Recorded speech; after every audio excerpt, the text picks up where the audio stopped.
D'abord, j'ai été très content d'être invité, mais surtout parce que j'ai travaillé dans les années 70 justement sur le sujet de la table ronde, c'est-à-dire la prospective dans le domaine énergétique. Donc ça m'intéressait de voir un peu ce que c'était devenu. Et ensuite, parce que c'est un secteur qui pose pas mal de questions à la fois méthodologiques, et vu mon expérience également au niveau des relations avec les politiques, ça m'intéressait justement d'interroger l'expertise par rapport à la décision politique. C'est intéressant, on a vu qu'il y avait un peu deux types de préoccupations. Il y a la préoccupation des gens directement liés à la modélisation, qui est donc une profession assez particulière, et puis des préoccupations qui sont justement liées entre l'activité de modélisation et la décision politique.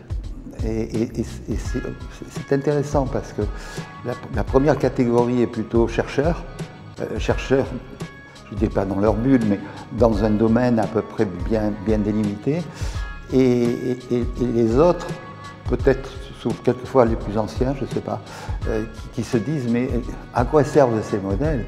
Est-ce que c'est simplement avoir une meilleure connaissance d'un certain nombre de choses, ou bien est-ce que ce sont des outils justement de prise à la décision?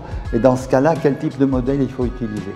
Dans les années 70, il y a eu énormément de très gros modèles sur les questions énergétiques et qui n'ont jamais servi à la décision politique, parce que c'était classé du côté de... c'était académique. Et bon, ils pouvaient s'amuser avec ça. Et en fait, les décisions politiques étaient prises sur des considérations qui n'étaient même pas basées sur des études sérieuses, de prospective, etc. Donc c'était des questions de volonté de pouvoir, soit d'EDF, soit des États. Et on était très loin des décisions sur le nucléaire, par exemple. Il n'y a pas de modèle derrière. C'est parce qu'il fallait avoir la puissance nucléaire et il fallait développer le nucléaire, etc. Pas se focaliser uniquement sur la construction de l'outil, mais vraiment réfléchir en amont à ce dont on a besoin et est-ce qu'on a besoin de cet outil, et en aval, quelle est l'utilisation de cet outil et est-ce qu'il est approprié par rapport à cette utilisation.